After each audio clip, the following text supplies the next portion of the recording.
I want every one of you to be living your best life, the best way that you can. And toxic behaviors just kind of don't fit into that. You know, it's not a building block of a positive life. So.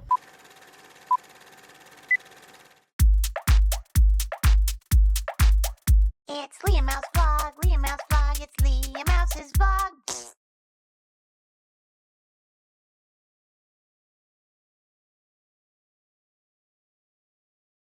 Okay.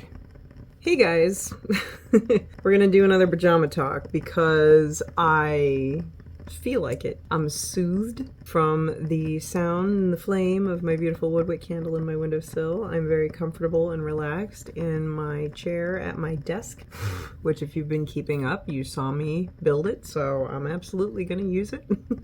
And Watson is here with me, as you can see. Oh, it's not often that Watson hogs the frame. It's usually Teeny, but then again, we are on Watson's turf. Yes, we are. Yes, we are. Okay, sweetie, the nice people can't see Mama. Come on, come back to my lap. Meow. She's fussy. Oh, and then Scrappy's gonna yell at her. This is what happens. Okay, everybody settle down. Scrappy, all is well. She gets fussy. She has a pet limit. If you exceed that Pettin's limit, she does that. And then if Scrappy's up here, which he is if I'm up here, he gets protective and he barks to protect Mama. So I think it's very sweet. So anyway, if I can, she's gonna swat at my face if I don't. This is not getting off to a good start so far. Okay, well, what I wanted to talk about. I don't even remember what I wanted to talk about. Watson. Alright, we're just gonna let her sniff the vines and do whatever she's doing. I was thinking about some stuff. A lot of you guys have been watching me for a long time, which I appreciate. Watson, you're gonna singe your whiskers off. Stay away from the candle. You know, I'd really like to record this video. You're making it. What's wrong with you? You were pleasantly and happily sitting on my lap right before I turned the thing on, and now you're being all weird. Okay. All right. Can you come down here, please? Come on. Come down on my lap. Yeah, I know. Do not. She has swatted at my face before. That is why I'm guarding myself. Can you just get down? Just go mind your own business, okay? Thank you. Oh my god. Alright, so anyway, a lot of you guys have been watching me for a long time, which is awesome. I appreciate you. I'm happy that you're still here. You have my heart forever. I don't know how much of myself I've revealed because it's weird to say that when you're on YouTube, active on social media, and you put yourself out there like that, it's a weird thing to say, I'm a private person. But I think it's possible to be a private person, but also put yourself out there because, again, like, you know, I'm choosing the parts of me to put out there. You know what I mean? You know, the things that I keep private, they're not relevant. That's why I keep them private. You know, it's not like I'm hiding a part of my personality or anything. It's just, it's not relevant. You know, you don't need to know it. But I thought it might be fun to actually kind of talk about some of that stuff. And I thought of, I'm sorry, I've got cat fur all over me right now. I thought it might be fun to kind of get into a couple of them, create some discussion. If it makes you change your mind about me, so be it. Or if there's some of you out there who are similarly minded, you know, maybe you will feel like you have kin. I would get judged a lot based on my appearance. And I don't mean judged in a bad way. I don't mean like people would assume something negative about me right off the bat. I just mean that people would formulate opinions that they thought the person I would be was. That came out really weird. I've been told many times that my personality is very contrasting to my appearance. That's how we'll put it. People make assumptions about my personality based on how I look. There, that was an appropriate sentence. I don't know where that was hiding the first time, but anyway, you know, and I'm kind of used to it. People see the dyed hair and the tattoos, and I also have RBF. So, you know, I think a lot of people, and a lot of people at least have been forthcoming enough to tell me this after they get to know me, and they're like, oh my god, when I first met you, I totally thought you were a totally different type of person. They're always surprised about my personality. And this isn't supposed to be a brag or a flex. I'm just saying I'm very accustomed to hearing this. I've heard this a lot from people, and honestly, I think it's pretty cool. And to me, that's cool because it shows me that, you know, I'm trying to put this delicately and not come off as judgmental. I'm going to tell you that right now. I am kind of a judgmental person. That's one of the things maybe you guys didn't really know about me. Here's the difference, though. I think it's okay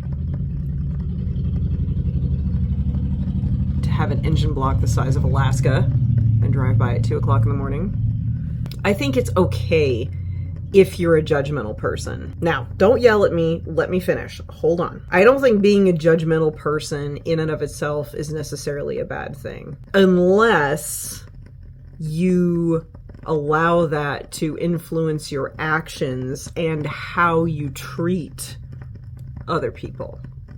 Do you see what I'm saying? If you just pass judgment quietly in your own head, or maybe between you and your partner, on certain types of people, and I'm not talking about racism here. I want to make that very clear. Racism is never okay, behind closed doors or otherwise.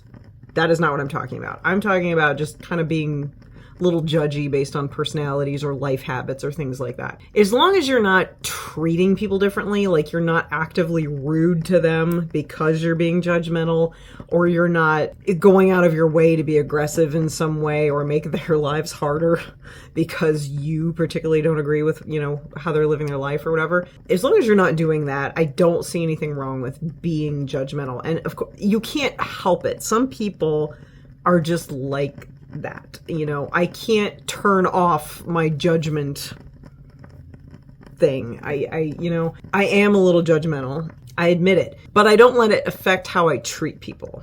Even though I have an opinion, strong opinion, about something that they may or may not be doing with their life, how they're presenting themselves or whatever, they still deserve to be treated with kindness and respect, just like anybody else. They're not actively doing anything wrong.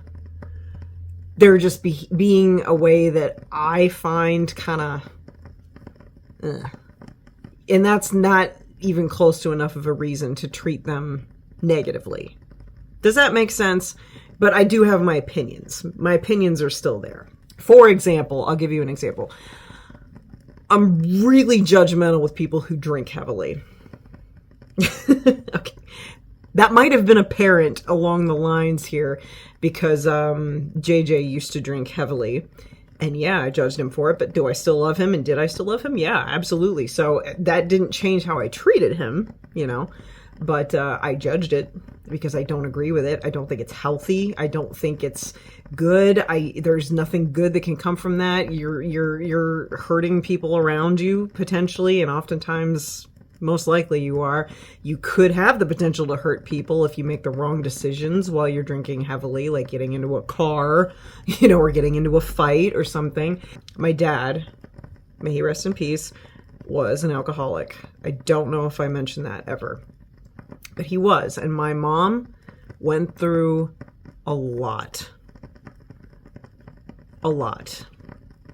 And I don't know if that has any bearing on it because I feel like I've always had this opinion, and my parents split up when I was 4, so I wasn't actually around it. I didn't grow up in like a toxic alcoholic household. Like my mom's a teetotaler just like me, and if you don't know what a teetotaler is, that's someone who does not drink at all. My mom and I are both teetotalers. By accident or design, I'm not sure. We've never really cited a specific reason why we chose to abstain. But yeah, my dad was an alcoholic and he put my mom through a lot. Big reason why they split up, I would assume. I mean, Mom and I've talked about it. So I didn't grow up around it, so I doubt that influenced my opinion towards it. I think my mom and I probably just have very similar mindsets with where we're coming from as far as like logically. Drunk people And I don't mean people who like casually go out and have, you know, a glass of wine with dinner or have a couple of beers while they're out fishing on a boat with their buddies or, you know, game night, whatever. That's not what I mean. I mean people who drink heavily, okay? Call them alcoholics. They'll say they aren't. You know, people who can't really seem to function socially without a drink in their hand after drink after drink after drink. You know what I mean? That's what I pass judgment on. I'm not all like, ooh, everybody who drinks alcohol at all is a terrible person. No. It's different. So anyways, like I was saying, JJ used to drink heavily for most of his life. And without putting his business out there too much, I don't like to do that because it is his business, of course. But yeah, so everyone here does. I think this might be a big reason I really, really hate this town and I really, really hate this state. Everyone here, I'm sorry, I'm going to say it, everyone here is an alcoholic. I mean, obviously not literally everyone, but good God, I have never met so many people who just constantly have to be drunk. It's alarming. And I'm not the only person who noticed it. Every time I meet someone here, usually coworkers, who aren't from here, I can tell right away. Because they'll always say something to the effect of, man, people around here drink a lot. I'm like, you're not from here, are you?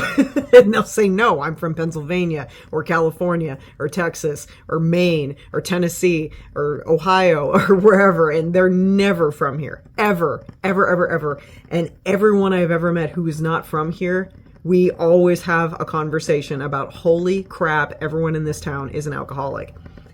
It's a conversation that gets had a lot between us out-of-towners. You know, this is going way too long on this particular topic. There's actually something else I wanted to talk about, but that's the nature of pajama talks. They just go where they want to go. So anyway, because my boyfriend used to drink very heavily, and we are in a town where everyone does it, and no one thinks it's a problem because everyone does it, right? We spent a lot of time around other people who did it. You know, there was a lot of frequent... The one thing that got on my nerves so much was when he would make plans with a friend. Not that part. That part's fine. He can have friends and he can make plans with them. That's fine. That doesn't irritate me. What irritated me was when he would say, oh, I want to hang out with this one person. You know, I want to have them over. I want to go over there, whatever. And the way that they always phrased it to each other was, hey, you want to do something? Which doesn't sound problematic. That's probably what I would say if I were home and wanted to hang out with Holly. I'd be like, hey, what's up? I'm around. You want to do something? The problem is, you want to do something to people who don't bathe in alcohol 24/7. Usually just means you want to go bowling, you want to go to a movie, you want to go have lunch, you want to just come over and chit chat. We could play video games, we could play a board game, we could go out to like a show or something. You know, you want to do something. You want to do something to these people just means come over and we're going to get hammered. 100% of the time. They never actually did anything. I've never seen my boyfriend and his friends actually do anything other than sit and get drunk. I mean, there might have been like a hockey game on the Xbox going, or pool. They might play pool. But it was always while getting hammered. It was just kind of like a side note to the activity. The drinking was always the main activity. And I'll be honest, it caused some tension in the early parts of our relationship. I mean, I still loved him. Of course I did. But I wanted the best for him too at the same time. And I didn't like seeing him or his friends because I liked a lot of his friends too. And I'm like, all of you guys, this is not good. Like, you're drinking yourselves into your graves here. Like, this isn't good. You know, 3, 4, 5, 6, 7 times a week, you know, 10 shots of whiskey, 12 beers every night. Sounds like I'm exaggerating. I'm not. I'm really, really not. I have watched My boyfriend and his friends, over a 10-hour period during the course of one night, put down double-digit shots and lots of double-digit beers. All. One person. That's per person. Okay? Any of you guys not from North Dakota, your eyes are probably bugging out of your head right now. Yes, that's the normal reaction. Thank you. People around here, that's normal. And it's...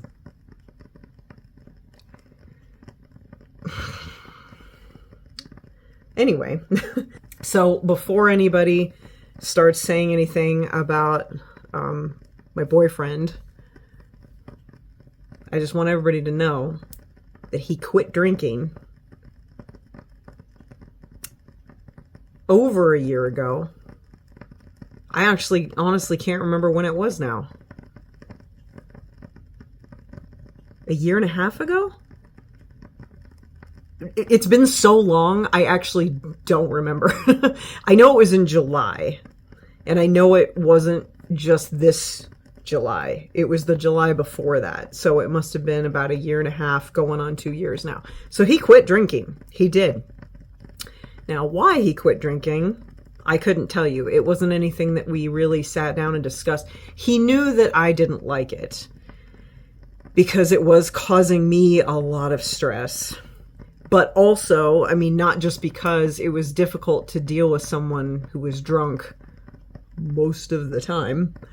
It's very stressful, extremely stressful, especially when you're sober. It's like trying to manhandle a toddler for hours, one that will freak out and, you know, get drunk angry at you for really no reason, any reason, it doesn't matter. So that part was stressful, but the part that I cared about the most, and I did talk to him many, many times, I said, you know, you're getting older, honey. He's 41. He's older than me. I said, you know, you're getting older. You can't keep doing this to yourself. Like, you are poisoning yourself to death. I want you to be around for a long time. And this is not good. You know, you can't make anybody do anything. And I never tried to force him into anything. It's always his decision, always up to him. But I felt like I would be remiss if I didn't at least be honest about how I felt about it. I wasn't just going to be like, oh, whatever, he's having a good time. I'm not going to be a party pooper. I was like, no. And, you know, most people, like my dad, for example, I guess my mom told me that he did not really listen. She always said that she couldn't really talk to him. My mom would tell me lots of times, because we shared stories, you know, about our experiences with our partners drinking heavily and whatnot. And she's like, you know, I could never talk to your dad. I would tell him things that he had done when he was drunk that were upsetting, and he would just straight out told me, no, I didn't do that, because he didn't remember, because he was drunk, even though my mom was sober, and she was right there, and she lived through it, experienced it, saw it, heard it, everything. She would reiterate it to him, and he would say, no, I didn't do that. He would never take any responsibility or acknowledge that he was hurting someone that he loved, or hurting himself, and it was just, I guess it was bad. She never really opened up, you know, to me about it much until I was an adult in the situation myself. Now, I'm not going to go as far as labeling my boyfriend an alcoholic. Please don't do that. He has an enormous amount of self-control.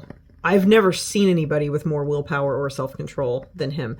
He just he does what he feels like he wants to do. And when he feels like he's done with it, he stops. And that's what he did. You know, I'm really proud of him for making the decision to quit drinking. I never thought that I would see it happen. I was very surprised, relieved, astonished, but very proud. Very proud. And I don't want to say I had anything to do with it. I mean, I probably did on some level from his perspective. I'm sure he took me into consideration and us into consideration. And I'm sure his own health obviously came into consideration, but I don't know if I hadn't been a part of his life, if he ever would have come around to that. Does that make sense? Because, like, I'm not gonna smack talk the people that he spent his life around, because a lot of them are really good people. I have met a lot of them. I like a lot of them. They're good people. They need to clean up their own stuff, but they're not bad people. Having said that, 99% of them disappeared when he stopped drinking, because he wasn't fun anymore, which is really sad. It's really sad how that works. But that's what happens when you base friendships on you want to do something, you know. You don't actually form a bond, you know. But he does have bonds with several people, and I do really enjoy those people as human beings, and I hope they stay around for a long time. And I hope they get their stuff together too, because I like them. But because he's surrounded himself with all those people, you know, we like to call them enablers. And that is the absolutely last thing that I'm going to be, ever, to anybody in any circumstance. I am never going to be an enabler. If you're doing something that I disagree with morally, or for health reasons, or, you know, just for the good of being a good person, I will tell you, if you're cheating on your spouse, I am not going to encourage that. I'm not going to ask you about it. I'm not going to support it. I'm not even going to give you a polite smile when you talk about it. I will absolutely tell you that's fucked up. Get your shit together. I am not an enabler, and I think I made it pretty clear to him over the, you know, couple years that this was a thing, that I wasn't down with this. I'm not going to stop you. I'm not going to call you names. I'm not going to start a fight with you over it, but I'm going to tell you how I feel about it. Over and over and over and over. If I have to sit and watch you drink yourself into oblivion 4 or 5 nights a week, you have to sit and listen to me voice my opinion about it 4 or 5 times a week. So he didn't like it, of course. You know, he could sense my judgmentalness, but with him specifically, and, you know, other friends of his that he has that I genuinely care about, it's not just judgment. It's not like, oh my God, this person. Oh. It's not that fully. If I don't know you, that's what it's going to be. Just, but if I know you, and I know that you're a good person and I care about you to some degree, at least, especially a high degree, it's going to be more like I can't stand idly by and watch you do this to yourself, because I like you way too much. You're too much of a good, you're better than this. You know what I mean? And I mean, there were times when I would be up, I called them, what did I call it? The 24-hour Fridays. Fridays, I was up for 24 hours every single week, because those were his drinking nights.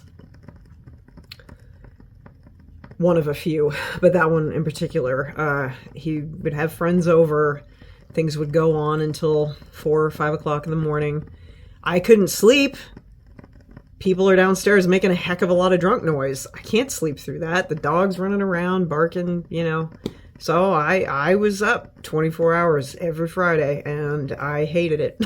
I hated it. However, every time someone was over here, they were under my watch, right? My watch. They drink with my boyfriend, do what they're going to do, throw up in our basement, throw up in our kitchen sink. Both of those actually happened. I was not amused. But I never let anybody leave the house in their own vehicle or on foot. I wanted them to leave. I was annoyed with most of them most of the time. I wanted it to stop. I wanted to go to bed. But even as tired as I was, annoyed as I was, all the stuff, 4 in the morning, freezing cold, tired as hell, in my pajamas, just done with it all, I'd say, get in the car, I'm driving you home. I drove home so many of his friends at the most ungodly hours of the night.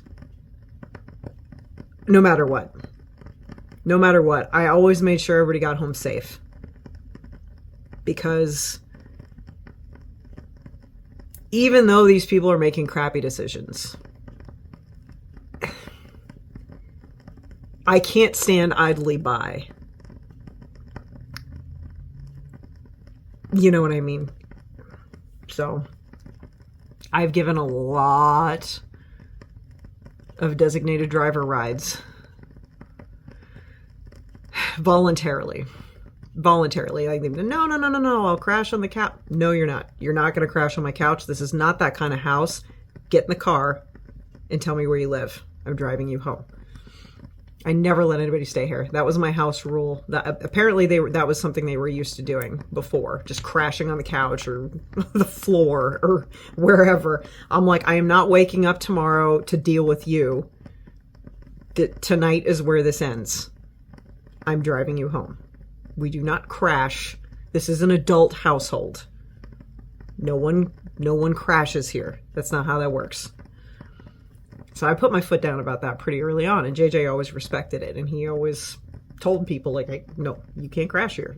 House rules. Yeah, this definitely was supposed to go in a different direction, but this is apparently where it went. So I'm really, really proud of him for being responsible and quitting something that was extremely unhealthy for him and for us, but for him, body-wise. He's been going to the gym, for about the same amount of time, actually. He's eating really, really healthy. He's taking really good care of himself. He's such a good person. And I always told him that. That was the thing that killed me, was I'm like, why? Why do you feel the need? Like, why can't you socialize without drinking? Like, I don't understand. I genuinely don't understand. Like, that's not coming from a judgmental point of view. I genuinely don't understand people who are like, I can't socialize without drinking. Like, I'm terrible at socializing. It terrifies me. I hate doing it. But I would never think to do something that would incapacitate my faculties to help me through it. That just seems almost like it would have the opposite effect. I don't get it, So I would ask him, like, why? And he would tell me, like, I don't think I'm fun without it. I think I'm boring without it. I'm afraid people won't think that I'm fun to be around without it. I'm just like, are you kidding me? Like, are you actually kidding me? And I would tell him, so I'm like, you are such an amazing person. You're a fun you're hilarious. You're super fun. I prefer you when you're sober. You're really annoying when you're drunk. You're very annoying. Stupid even. Like, you know what I mean? Like, I just don't know how these things get into these people's heads. Like, I felt bad. I'm like, how can you have such a low opinion of yourself? Just as is, it always made me sad. So I made sure to tell him, like, as many times as I possibly could, how good of a person that he really is, just as is. And I think he sees it now. I think he really sees it now. And God, he's just an amazing person. He's such an amazing person. And it makes me so happy. So I didn't really ever intend to get into all this. And again, I kind of feel bad about talking about his business. But at the same time, it's also my business. It's my business too. I dealt with it. It was a thing. We worked through it together. And in the end, he made a very good decision. And I'm really proud of him for doing that. And I'm really happy, not just for just him, but for both of us. Like, it just, did us a world of good, and it did him a world of good. And boy, is he doing so much better. He is doing so much better. Oh my gosh. So yeah, so this was definitely supposed to be something different, and this is where it went, and well, there you have it. I guess. I don't even know how long this video has been because I don't have it on the front-facing camera like I usually do, but yeah, I guess that's what I had to say tonight. Maybe sometime I'll circle back and make a different video about what I was originally going to talk about.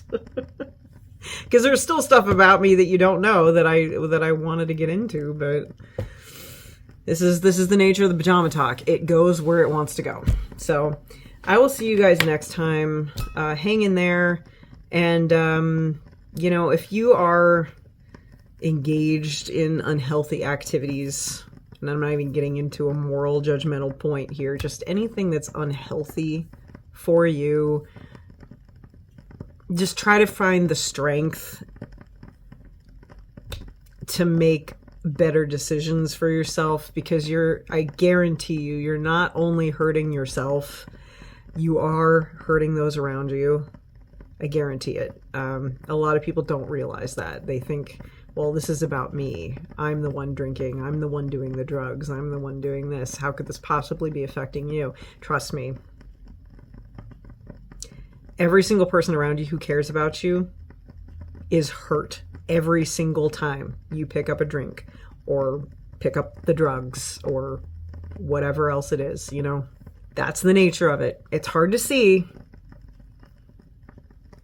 but just keep that in mind. So I hope you guys all find the strength